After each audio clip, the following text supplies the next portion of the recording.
வணக்கம் மாணவ மாணவிகளே. காப்போத்தா சாதாரணதர மாணவர்களுக்கான கட்டாய வினா இலங்கை படம் குறித்தல். அதாவது இன்றைய வகுப்பில் இலங்கையின் முக்கிய இடங்கள் சிலது போட்டிருக்கிறேன். அது மிகவும் பரீட்சைக்கு வரக்கூடிய மிக முக்கியமான பகுதிகள். அந்த இலங்கை படத்தை நீங்கள் அவதானித்து பார்த்தீங்கன்னு சொன்னால் அதில் துறைமுகங்கள் இருக்குது, அதே போல் குடியிருப்புகள் காணப்படுகிறது, அதே போல் ராசதானிகள் இருக்கின்றது. இப்போ உதாரணமாக முதலாவது துறைமுகங்களை பார்த்தோம்னு சொன்னால் மகாதித்த துறைமுகம் மெல்வத்துவையாவிற்கு பக்கத்தில் மகாதித்த அல்லது மாந்தை என்று சொல்கிறது. அதே போல் மகாவலியங்கை கிட்ட திருகோணமலையில் கோகண்ண என்ற ஒரு துறைமுகம் காணப்படுகின்றது, சரியான இடத்துல குறிக்கப்பட்டிருக்கிறது.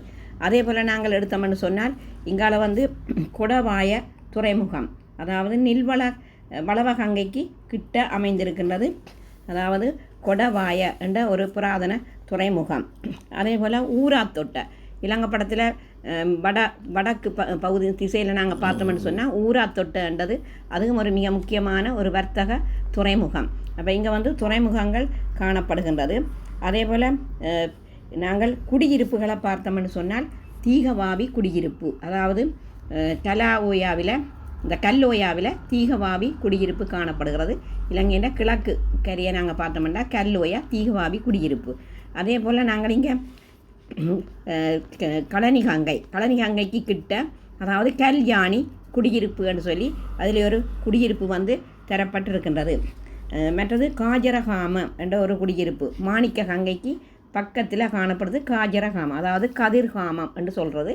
அதற்கு கீழே அந்த மாணிக்க கங்கைக்கு பக்கத்தில் சித்தல பௌவத என்ற அடிக்கடி பரீட்சைக்கு வர ஒரு இடம் சித்தல பௌவத என்ற இடம் குறிக்கப்பட்டிருக்கின்றது. இதை விட ராசதானிகள் சிலது தரப்பட்டிருக்கு. தென்மேற்கு நோக்கி இடம்பெயர்ந்த ராசதானிகள் தம்பதேனியா, ஜாப்பகுவ, குருநாகல், கோட்டை. இப்போ கோட்டை என்ற ராசதானி எடுத்தோம்னு சொன்னால் கழனிகங்கைக்கு பக்கத்தில் இருக்கிறது. கழனிகங்கை கீழே கோட்டை என்ற ராசதானி இருக்கிறது. அதுக்கு பக்கத்தில் அங்கால சீதாவாக்கை என்ற ஒரு ராசதானி. அப்போ இதில் இந்த இலங்கை படத்தில் ஆன்றதபுரம் புலனறுவை, இப்போ ஆன்றதபுரம் மெல்வத்துவையா நதிக்கு பக்கத்தில் இருக்கிறது. அதே போல் புலனறுவை புலஸ்தி நகர், பாசறை நகர் என்று சொல்லலாம். அது மகாவலி கங்கையினுடைய மேற்கு கரையில் இந்த புலனறுவை என்ற இடம் காணப்படுகிறது. அதற்கு கிட்ட சிகிரியா என்பது காணப்படுகின்றது. அப்போ இவ்வாறு நான் இந்த இலங்கை படத்தில் பரீட்சைக்கு வரக்கூடிய மிக முக்கியமான இடங்கள் தரப்பட்டிருக்கிறது. இதை நீங்கள் பார்த்து சரியாக அவதானித்து பயிற்சி பெற்றுக்கொள்ளுங்கள். இந்த வீடியோ உங்களுக்கு பிடித்திருந்தால் லைக் பண்ணி ஷேர் பண்ணி மறக்காமல் சப்ஸ்கிரைப் பண்ணுங்கள். நன்றி.